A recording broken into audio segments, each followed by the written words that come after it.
He de empezar afirmando que mi grupo respeta el gesto del señor Tardá hoy en la tribuna, porque expresa lo que hoy es el sentido común de buena parte de la sociedad catalana en el tratamiento que las principales instituciones del Estado dan a la cuestión lingüística en esta Cámara y también con las sentencias de los tribunales en relación a la inmersión.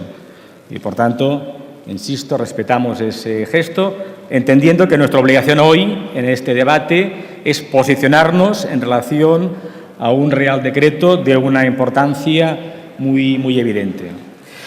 Y, señora ministra, y lo anunciamos, esta vez Convergència i Unió no va a votar favorablemente este Real Decreto, no vamos a apoyar con nuestros votos esta reforma de las pensiones. Al menos desde 1995, hasta donde yo puedo llegar en mi memoria, Convergència i Unió ha participado activamente en las reformas de pensiones que se han producido en España. Estamos convencidos de que el reto demográfico, las transformaciones en el mundo del trabajo, los nuevos estilos de vida de los ciudadanos, la competencia global a la que están sometidas nuestras economías, obligan a un esfuerzo permanente de reformas. Y de la mano de Miquel Roca, de Francesc Homs y de Rafael Hinojosa, diputados durante buena parte de la década de los 80 y los 90, propusimos, cuando gobernaba el PSOE, un instrumento de concertación política y social para garantizar el futuro de las pensiones. Y en desarrollo de ese instrumento, que fue el Pacto de Toledo, hemos participado activamente en todas y cada una de esas reformas. E incluso en aquella que fue aprobada en la pasada legislatura, en un contexto políticamente, económicamente y socialmente extremadamente difícil, primó nuestro sentido de la responsabilidad que no el ventajismo político en el corto plazo. Y no todo el mundo en la Cámara puede afirmar con esta contundencia una actitud parecida a la mantenida por Convergència i Unió. Y precisamente desde la legitimidad que tenemos de haber participado en estas reformas, hoy no podemos apoyar la reforma que ustedes nos proponen. Nos parece que su propuesta es innecesaria y nos parece que su propuesta es injusta. E intentaré explicarlo.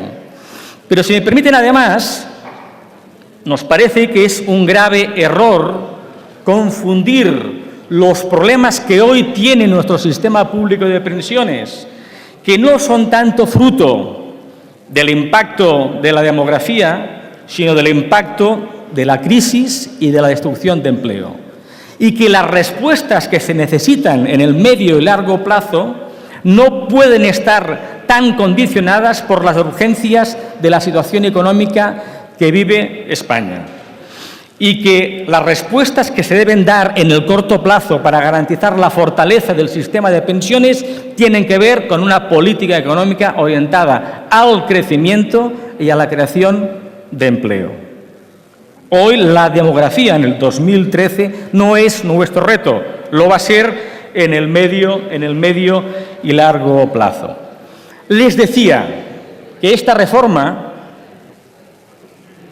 es injusta en la medida que va a castigar a los trabajadores de más edad, que son despedidos cerca de los 60 años, alrededor de los 50 y pico de años, y que no vuelven a encontrar trabajo.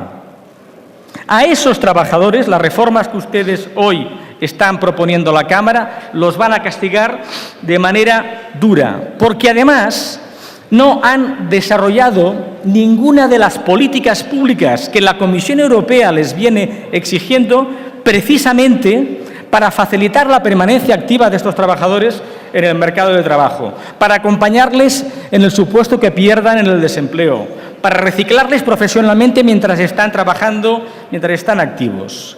Con nuestra colega, la señora Imma Riera, hace 15 días nos reuníamos con un grupo de trabajadores de la antigua Pegaso. Trabajadores que vieron sus fábricas cerradas en Cataluña hace un par de años. Hombres de 54, de 55 años, trabajando toda la vida en el sector de la automoción. Hombres que hoy ven agotada su prestación por desempleo y que, a pesar de los esfuerzos de recolocación que se han hecho por parte del sector público, del sector privado, no tienen manera de encontrar empleo. Hombres con cargas familiares, con hijos jóvenes en sus familias, con hijos jóvenes desempleados. A ese colectivo de los mayores de 50 y pico de años, el Gobierno, más allá de esta reforma que les va a castigar, no les ha ofrecido ninguna política pública. Y esos trabajadores nos ponen de manifiesto además que en nuestro mercado de trabajo existe una grave discriminación para un desempleado mayor de 53, de 54, de 55 años. Porque a menudo las ofertas de trabajo que aparecen a través de las ETTs, a través de los servicios públicos de empleo, a través de las empresas de recolocación, a través de los anuncios en los medios de comunicación, esas ofertas de empleo, cuando el que ofrece el empleo observa que el demandante es un hombre mayor de 53, de 54 años, ni se le llega a entrevistar. En nuestro mercado de trabajo, los mayores de 50 años padecen una grave discriminación.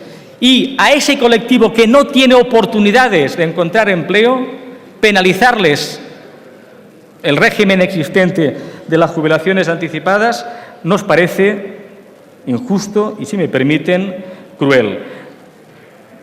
Les he de recordar una cifra. En tercer trimestre de 2007, desempleados mayores de 51 años, 131.000. A finales del 2012, 530.000. El paro de larga duración está castigando a los trabajadores de más edad. Y en este contexto, además, ustedes, en este Real Decreto que llevan a la convalidación, limitan el acceso al subsidio de estos mayores de 55 años. Y yo entiendo a algunos portavoces que hayan utilizado algunos adjetivos quizás excesivamente duros, pero a esos trabajadores despedidos, a esos trabajadores con cargas familiares, a esos trabajadores que no tienen oportunidad de crear empleo, ante una ausencia de política pública que les acompañe, a un mercado de trabajo que no les ofrece oportunidades, ustedes a esos trabajadores les recortan el mínimo subsidio que les permite acompañar su recorrido vital en este contexto. Nos parece cruel, en concreto, esa modificación de la protección social a los mayores de 55 años.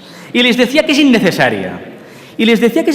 Pues que es que en 2011, no sin su apoyo, efectivamente, ejerciendo en solitario con el Gobierno socialista nuestra responsabilidad, propusimos ya una reforma y aprobamos ya una reforma que, señorías, endurecía las condiciones de la jubilación anticipada y endurecía las condiciones de la jubilación parcial, pactada con los sindicatos y la patronal, pero que las endurecía.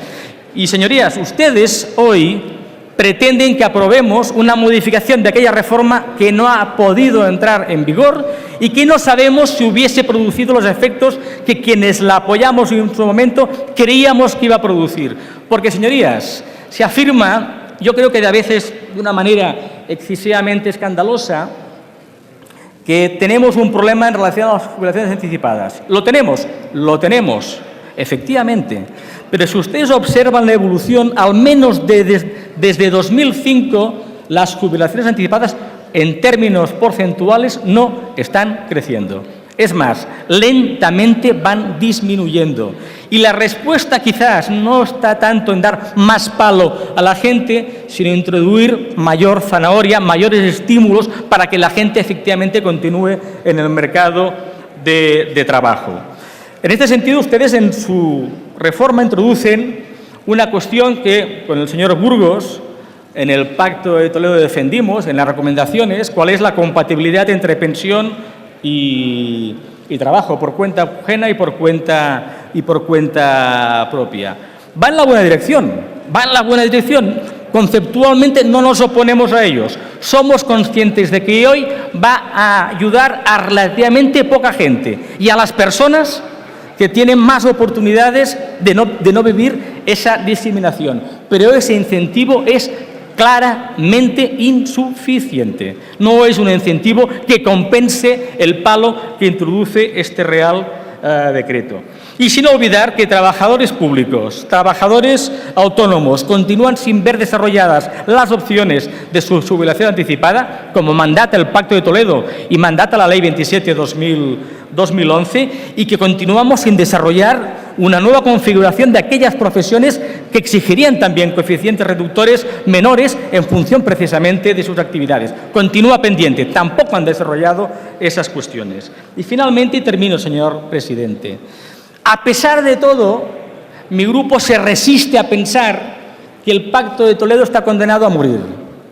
Nos resistimos a pensar eso, quizás porque nos sentimos padres, modestamente, de este instrumento que ha permitido más de 15 años de reformas consensuadas, continuadas y eficaces, que permiten hoy algunos de los éxitos que la ministra puede atribuirse, que responden a esa lógica iniciada gobernando el PSOE, gobernando el PP, con el apoyo de Convergencia y Unió. Y ahí le invitamos a dos cuestiones. Señor diputado, le ruego que vaya terminando. Ahora mismo, señor presidente, le ruego dos cuestiones. Tramiten este Real Decreto como proyecto de ley para permitir en el trámite parlamentario encontrar el consenso que hoy no existe, y cuando pongan en marcha el factor de sostenibilidad, sepan que la complejidad técnica y política del factor de sostenibilidad exige sí o sí el consenso. No será creíble la introducción de un factor de sostenibilidad sin un acuerdo en la Cámara y con los agentes sociales que dé fortaleza y certidumbre a esta política. Nada más y muchas gracias.